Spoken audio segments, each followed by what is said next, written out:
your line is going to take you down below the nut. Well, you get that feeling that that train wreck is coming, right? Because now suddenly you're not going to even be able to play that note. If you have a thorough understanding and assimilation of octave shape number 2, you can immediately say, okay, here's an A, here's an A, here's an A, and just cruise right on. And immediately you've bought yourself some more room, and you're in an area where you have some room to roam. Okay, so commit these octave shapes to memory. Another couple of fretboardisms to keep in mind would be the 7th fret is an octave above the open string directly below, right? So this 7th fret on your A string is an octave above your open E. 7th fret of the D is A, okay? That'll help you tie it all together as well. Another thing, you probably remember from your acoustic guitar lessons as an 8-year-old, but 5th fret is not an octave, it's the same note. It's the same pitch as the open string directly above it. So 5th fret of your E string, A, D, G, okay? G. Work on committing all of these things to memory so that you will have a familiarity and see how it all ties together, and you can actually use those octave shapes at that point to expand all over your fingerboard. You knew that was coming, huh? So practice all those things, and it'll really help you out with your overall fluency on the instrument. The next part of fingerboard familiarity that I'd like to touch on briefly is scales and arpeggios. We're not going to get into a whole lot of detail here, but there are 3 sort of nuts and bolts scales that you really need to have under your fingers to play most contemporary music, especially worship music. Those are the major scale, the natural minor scale, and the Mixolydian mode. Most of you already know the major scale. Let's just play it in C. So it's C, D, E, F, G, A, B, C, right? Or 1, 2, 3, 4, 5, 6, 7, 8 if we're going to talk intervals. Okay? Now, the natural minor scale is 1, 2. Instead of the 3, it's a flat 3, 4, 5. Instead of the 6, it's a flat 6, flat 7 octave. So it looks like 1, 2, flat 3, 4, 5, flat 6, flat 7 octave, okay? The Mixolydian mode is just a fancy, it's one of the modes and it's a fancy Latin word, but it's basically 1, 2, 3, 4, 5, 6. Looks a whole lot like a certain scale we've already played, right? It looks like the major scale. But it's a flat 7 octave, okay? Work on the shapes of these patterns and get them under your fingers. Now, in terms of applying the scales, I'm going to be using the phrase generally speaking a bunch here, and it's because of the whole idea of modes. I don't want to get into the modes in this video. We'll be covering them in detail in Volume 2. But suffice to say that generally speaking, these scales can be used with the chords I'm going to mention, but there are exceptions based on the modes, and you can kind of keep that in mind, okay? Generally speaking, the major scale can be used anytime you have a major chord, okay? Pretty straightforward. The natural minor scale can be used anytime you have a minor chord, minor 7, minor 9, whatever, with exceptions based again on the modes. And the Mixolydian mode, which actually is a mode, would be used with your dominant 7th chords. So if you look at the chart and you see a C7 or an A7, that's the sort of the 3rd family of chords, and so you never need to wonder, was that a major 7 or a minor 7 or what? It's different than both of those because it's got a major 3rd, a natural 3rd, but it has a flat 7, okay? Now an arpeggio is basically every other note of the scale played one at a time. So major 7 arpeggio would be every other note of the major scale. 1, skip the 2, 3, skip the 4, 5, skip the 6, 7, right? An arpeggio is actually a chord voiced one note at a time. A minor 7 arpeggio is put together the same way. 1, it would end up being 1, flat 3, 5, flat 7. And the dominant 7th arpeggio would be put together the same way. 1, 3, 5, flat 7. Now, the major 7 arpeggio can be used with any major chord. You'll notice that I didn't say generally speaking, because the arpeggios, the same rules don't apply. It's those non-chord tones that where the modes become relevant. So anytime you see a major 7 or a major 9 chord, you can play notes from the major 7 arpeggio and they would work. Similarly, with the minor 7 arpeggio, that would work anytime you have a minor 7 or a minor 9 or a minor chord. The dominant 7 would be the same thing. Anytime you see an A7 or D7, you can play notes based on that arpeggio. Now, the only exception to that is obviously if you're looking at a chord chart and you see like a minor 7 flat 5 chord, the alarm should be going off in your head. Well, flat 5, I'm playing a natural 5 here. That gets into a different thing, and we'll talk about that with the modes. But in addition, with your dominant 7 arpeggio, anytime you're playing a dominant 7 chord, just for your information, the mixolydian mode is pretty much the scale you would use. Okay. Again, more to follow on that in Volume 2. Now, one of the best ways I've found to get these scales under your fingers is to practice them using staggered intervals. What that involves is this. Say I'm playing an A major scale and I'm practicing it in staggered thirds. What I do is play the 1 and I play the third above. And then I play the 2 and I play the third relative to that. 3, 4, 5, 6. So it's basically 1, 3, 2, 4, 3, 5, 4, 6, 5, 7, 6, 8, 7, 9 octave. And just bring it back down. 8, 6, 7, 5. Isn't that song? No. 8, 6, 7, 5, 6, 4, 5, 3, 4, 2, 3, 1, 2, 7, below 1. Okay? Practice all of your scales using those staggered intervals. And you don't have to just play staggered thirds, play staggered fourths, staggered fifths, whatever you want to do. What it does, if you play your scales always in a linear fashion, what happens is after a while you're thinking, gadzooks, I'm going to go crazy. This is so, it's like rote practicing, right? And pretty soon you're wanting to go and work on your tapping exercises. So what it does, you start actually getting some melodic phrases. I mean, this is almost a Bach-like thing. But you start actually getting things that sound a little bit more like music. Okay, work on your scales with that. Now, once you get those staggered intervals down, another twist that you can throw in there that really kind of takes it to the next level is reverse. You see how those staggered intervals are based upon the scale ascending, but it's like a pairing, right? The 1 and then I play the third. 2 and play the third relative to that, right? So what you want to do is reverse the order, ascending versus descending, of every other pairing. Check this out. So you play 1, 3, but instead of playing 2, 4, play 4, 2. Then you play 3, 5, but instead of playing 4, 6, it's 6, 4. Okay? What that ends up sounding like is this. 1, 3, 4, 2, 3, 5, 6, 4, 5, 7, 8, 6, 7, 9, octave. And then you bring it back down.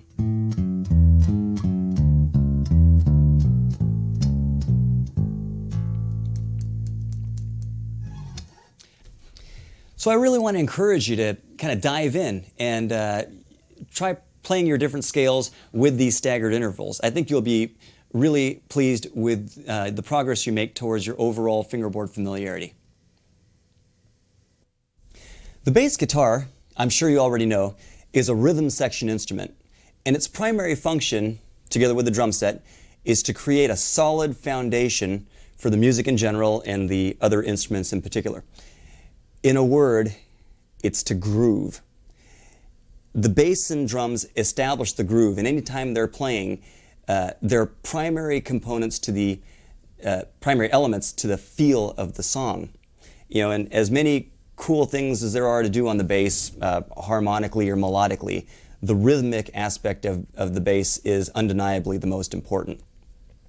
You can basically play just the roots of the chords, but with happening time and feel, and you'll be doing your job as a bass player.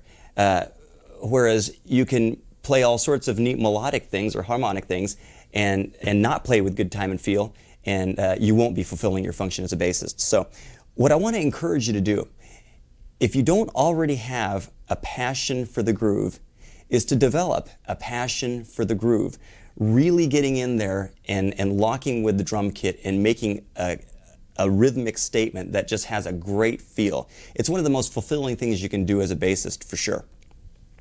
So to the end of developing that groove-oriented and groove-impassioned approach, let me throw a couple of ideas your way. One of the things I think is really valuable, and it sounds a little trivial, but is really important, is tapping your foot, generally on the quarter notes with whatever music you're playing. You know, it really helps you to internalize the time and the pulse of the music. And, you know, I won't get new age on you or anything, but it's very important to have that pulse just reinforced in you so that you can have a good idea of what the time is doing. Now, it doesn't necessarily need to be tapping your foot. When I'm playing live, I tap my heel sometimes, or sometimes I move my head, you know, but whatever it is, you'll want to do something physically to help reinforce that pulse, okay? Now, I'd like to make a distinction here that I'm not referring to, say you're playing a bass line that goes da da da da da da, okay? We're not talking about tapping your foot da da da da da da. That won't help you establish any sort of a pulse at all. We're talking about going 2, 3, 4, da da da da da da, or whatever your line does, okay? So, an exercise that'll help you develop this is basically one where it's 4 bars. The first bar is quarter notes, second bar is eighth notes, third bar is quarter notes again, fourth bar is eighth notes, but all on the upbeat. Check this out, okay? Now you want to keep your foot tapping constantly on the quarter note. So it's 1, 2, 3, 4.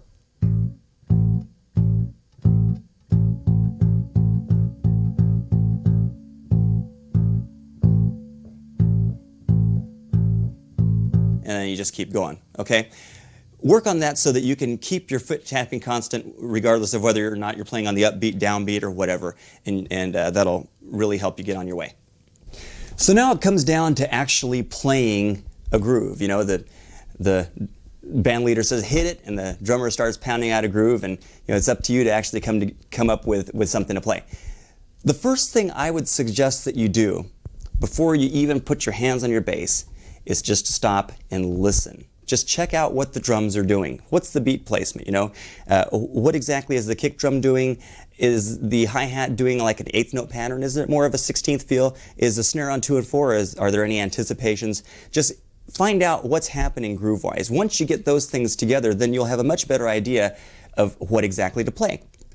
Rhythmically, the most fundamental and foundational thing you can do with the drum kit is pretty much to play something that's unison rhythmically with the kick drum.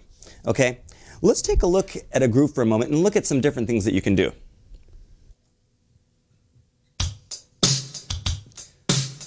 So here's a really innovative groove. No. But check it out. What's the kick drum doing? It's like 1, 3. It's on 1, 3, and the 16th note right before 3, right? Isolated, that would be da da da da da da. Okay? So, let's go ahead and play a unison line with that, okay? 1, 2, 3, 4.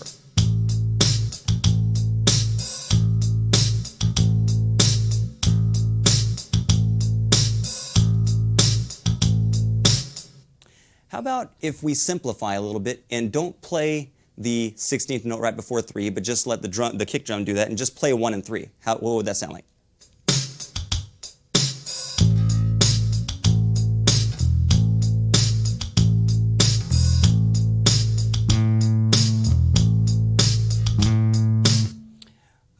How about we simplify even more?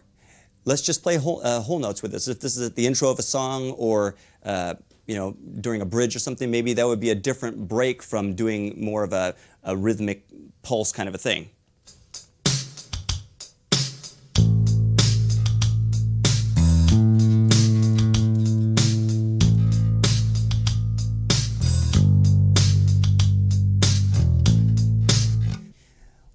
check out a slightly more syncopated drum part and see what we could do to complement that.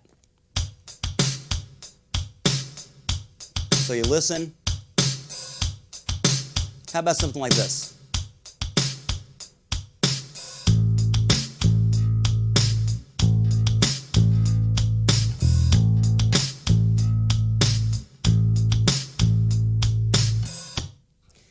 Did you notice that I wasn't playing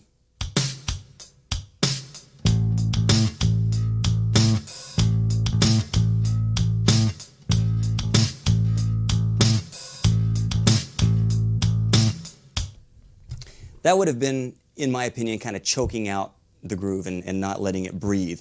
You know, I opted to go for a little bit more of a simple pattern and let the drums be busier. I think it works better that way. You want to use your ears and be sensitive to the context. And if you're going for maybe a techno thing or whatever, maybe it would be better to have a syncopated line that really accents those beats. But mess around with those. Let's go to a different pattern altogether and see what you could do there.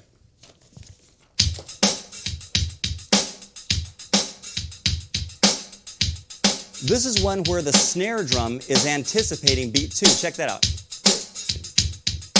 1, 2, right? Here's a groove you can play along with that.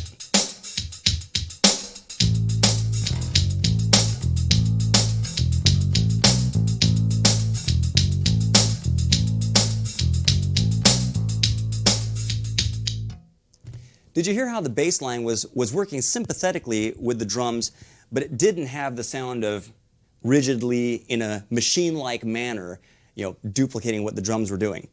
And one of the important points there is that the bass guitar line wasn't referring at all to that anticipated snare. So I'm not playing this.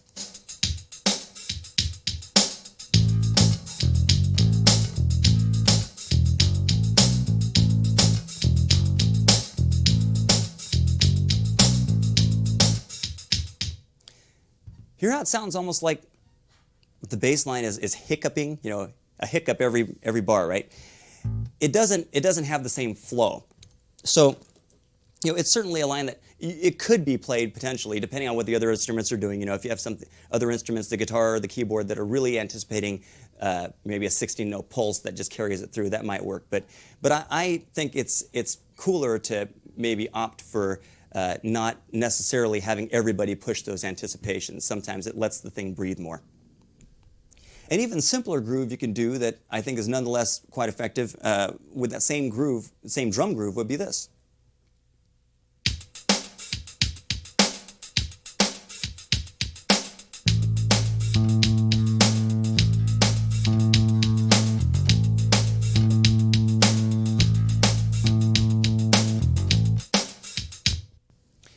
Say you wanted to create more of a pulse type of feel. Would it require that the drummer change their part? I'd say no. It's just a matter of changing your bass line, but doing it so that it's sympathetic with what the drums are doing. Check this out.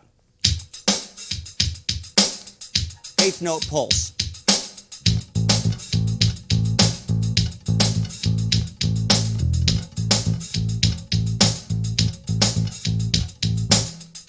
Creates a pretty different feel from what some of those other examples did, right?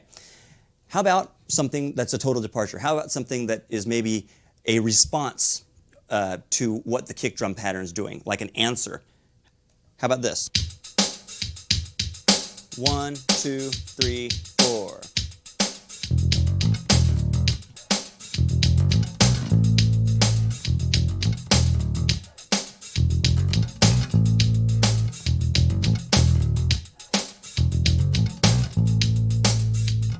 It's almost like a 2-bar pattern, right? The first part and the second part sort of answers it. But it left the downbeat on 1 open for another instrument or whatever. It could really open it up. These are a number of different bass lines that work with the same drum part. And actually there are a multitude of different bass lines you can play with the same drum groove, and it's just a matter of experimenting and sort of keeping your mind open to different rhythmic approaches and running everything through your ears to make sure that you're being sensitive to the overall picture and not just doing a cool bass line, but making sure that it's properly supporting the song. What you want to keep in mind again is generally speaking, the basic thing that you want to go for is something that's usually pretty close to doing a unison line, or something very rhythmically close to what the kick drum pattern is doing. If you're going to deviate from what the kick drum pattern is doing, it should be something that's done deliberately with intent and with a motive, okay? Use your ears, use your good taste, and go for it. Moving on to harmonic considerations. You really want to know what the chord is that you're playing over, and what notes you could play with that chord. What is the function of that chord within the key of the song? Is the mode relevant? I want to talk about what I call meat and potatoes intervals. That term refers to the notes that you would primarily use to put together a groove. And you'd embellish upon your grooves with other notes, scale tones, passing notes, things like that. But the foundational element of your groove itself would be primarily based on these meat and potatoes intervals. What are those meat and potatoes intervals exactly? Well, if I'm playing a bass line to a major chord, generally speaking, for a major chord, the intervals, say I'm in D, they would be the 1, the 5, and the 6. And generally, if you're really thinking groove, you want to think of the 5 and the 6, in the octave below that 1. So, check this out. See if you've ever heard a bass line like this.